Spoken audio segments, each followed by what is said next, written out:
Welcome back to the If You Roll It, They Will Come podcast with me, your host, Spartan Kratos, and we are going to be kicking off the new year, the 2022 year, with a brand new episode of the podcast. And for this one, I'm going to be tossing it back to 2021, giving you guys my top strains of 2021. And these are only strains that I smoked that are flower-wise, so there are going to be no carts on here, because if I had to keep track of all the carts I smoked this past year, it would have been insanity. Like, there would have been a shit ton of, like, this list, there's already 15 different strains on this list already, but this is just, like, flower I ground up and used my bong. This isn't, like, just pre-rolls and joints and stuff, because I don't even know like what some of that stuff is. So like this is just like the main stuff that I would get in like either an eighth or up and have for a few days and be able to smoke it for a few times, so I would be able to really know the effects. Because some of these, like, you know, if you only get like a joint or two, you can't properly judge the experience. But with this, you know, with the way I'm doing it, I was able to. So there were 15 different fucking strains on this, but I'm just gonna be giving you guys my top 5, because really everything from like okay, let's look at this, 15 to 9 is basically all mids. They're different variants of mid. Like I can't describe it any other way. Yeah, so they're just those mids, and then the other ones are just like, you know, they get a little bit better, but nothing too great until we get into number 5 here. So my 5th favorite strain of the year was Wedding Cake, an indica hybrid that leans more towards the indica side. And let me tell you, Wedding Cake is a staple. It's a staple street weed. You know, this is a weed you're gonna commonly find from plugs. You're gonna find it in a lot of dispensaries as well, but this is a weed also carried by a lot of plugs. This is one of the more popular strains that you're gonna find out there. Like, everyone's gonna eventually smoke some Wedding Cake. It's gonna happen. So that is my number 5 on the list, because even though it is one of the more popular ones, it still gave a pretty good smoke when I had it this year. I think when I bought this, I had bought a half ounce of this, and this is one that really surprised me, because I bought a half ounce, and instead of it lasting me like, you know, maybe a week, it lasted me like around 14 days, which was really surprising to me, because normally I can go through that pretty fast. But this one was able to last a little longer, because the highs it gave were really good. It wasn't causing me to just smoke everything down at once. It was maybe make it a one bowl is good, and then we don't need anything for another hour or two, because we're chilling environment. Because sometimes when I smoke, you know, I'm not trying to get just absolutely blazed, you know, I'm trying to get in a good relaxing mood, something that'll just take the edge off, have a good time with friends, you know. Not every time, you don't want to get shit-faced every time. That's when you know you have fucking problems and addiction. But 5 is the good OG Wedding Cake. Now, number 4 is a strain that, this is one of my plugs in AZ. He gets me because he goes to dispensaries. This is dispensary stuff. This is the Grim DJ OG. It's a fucking hilarious ass name. This is a sativa hybrid that leans more toward, like, yeah, sativa hybrid, leans towards the sativa side. And this one was really surprising, because this is one that the guy had for a while, and I was debating buying it, and then one day I was like, fuck, I need to get weed. And this is a guy that, like, you know, he taxes a little bit more, so a little bit more expensive, but, you know, even though it's expensive, it's still dispensary level shit, so I'm okay with it. So I go and pay that. I pay the tax. I pay like the $45 for this eighth. You know, that's pretty expensive, but this was some pretty good shit, because this is a sativa that got me really energetic. And what you're gonna see here is this is the only sativa hybrid. Like, this is the only thing that's really leaning more towards sativa on this, that's gonna be in this top 5, because I'm not a sativa guy. I'm someone that really loves his hybrids, that loves his indicas. You know, I like to get that couch locked feeling. You know, the one thing I do love about sativas though is the kind of giggly and laughy feeling. It gives me really talkative. Like, talkative sativas are really good, but Grim DJ was not really that much of a talkative sativa. It was more of a creative sativa. I remember when I was smoking this, it was making me want to go on my computer and just start editing shit. And that's what I really like, when weed can sometimes just give me that, like, really uplifting, like, hey, let's get some shit done right now. That's like, it kind of surprises me, because I'm never really expecting it. So whenever it does that, it really makes me like remember the weed a lot more. And that's what this Grim DJ OG did. It got me like fucking perked up and ready to go and work and do some shit. But now on to the third strain from this list, and this is a classic, Runts, the indica strain from the Cookies dispensary. Yeah, so I was able to get a hands on this from one of my plugs, and let me tell you, these nugs were beautiful. These were just the perfect amounts of green, orange, and a hint of little purple in there. I absolutely love that. When my weed has some like hints of purple in there, I absolutely go crazy. Like purple, like that coloring is just, oh, it looks so fucking good. And whenever, and those always smoke the best. Like, I don't know, every time I've always smoked weed that has like any like good decent amounts of like those purplish hints in it, it always smokes way better than all the other shit.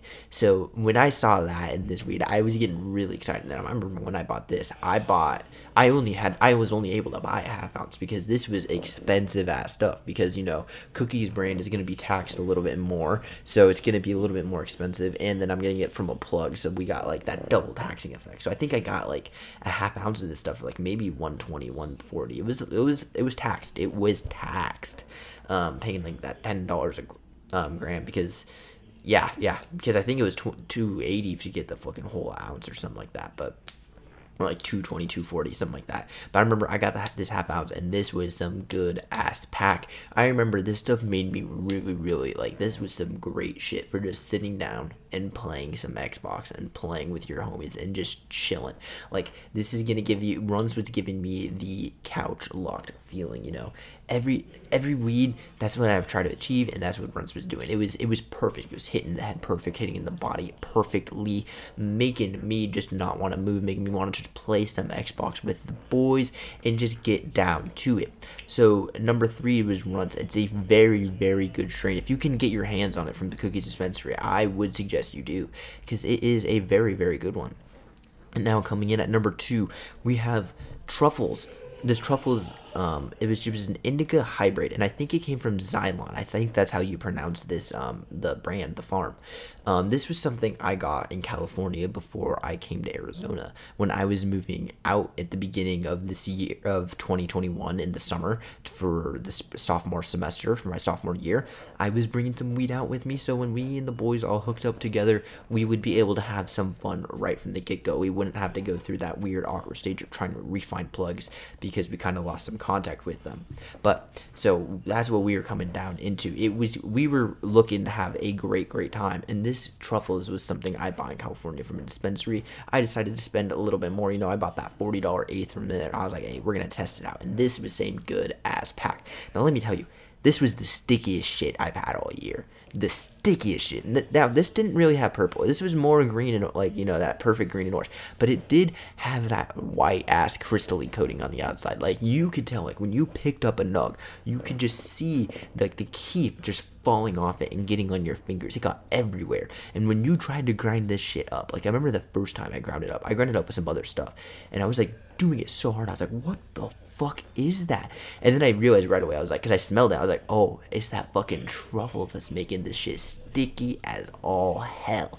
And like, my grinder, whenever we were doing that, it was just getting sticky everywhere. Resin and key was just getting everywhere. But hey, it made those smokes absolutely delightful.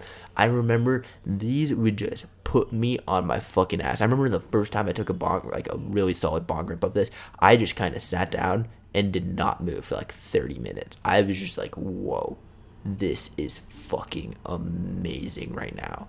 Like, this was really good for sharing with my friends. This was at the beginning of the semester. We were rolling we were filling up a lot of cones and doing a lot of bong rips with them, and this was a great way to just settle into a semester, you know, watch a lot of dumbass TV and movies together, play some stupid games on the television, you know.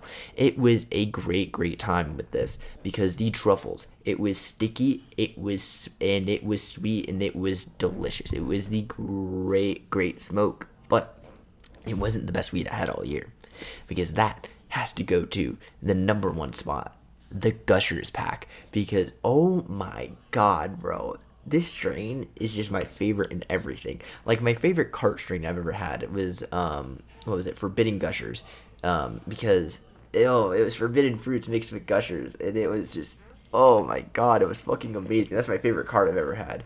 Like, that shit was like one hit rip put me on my fucking ass, which normally doesn't happen with cards. Normally it takes like 3 or 4. So like, if one rip can put me on my ass, like, oh boy. And then, so when my dealer, when one of my plugs told me he got this from the dispensary, when I saw that on his story, I was like, yo, I gotta get this shit. I need to get this eighth because there's no way in hell he's getting gushers, and I am not smoking that shit because this is someone who really likes the cart of it. Like had a cart and it was like his favorite cart. So I went out, I bought this shit. It was another $45 eighth, whatever. I did not care because when I got back to my apartment and smoked this shit, oh boy.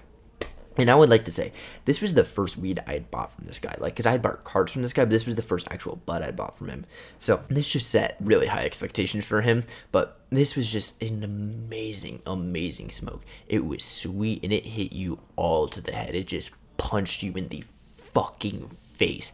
Like, every time we were smoking, like, I remember this eighth lasted me, like, 4 or 5 days because one hit would just, like, put me on my ass, and I would just be like, whoa, and just getting into extreme highs. Like, I've never had really flower do that to me before. Like, you can get to that high, but you need multiple rips, but this was just a one and done sort of deal. So the king of 2021 Street 3 has to go to the gushers. And hey, this was another one that had the purple in it. This was another one of those green orange purple mixes, and this was another of those beautiful strains. If you can get your hands on any like of these strains, any of those top 5 strains, number 5 Wedding Cake, number 4 Grim DJ OG, number 3 Runs, number 2 Truffles, and number 1 Gushers.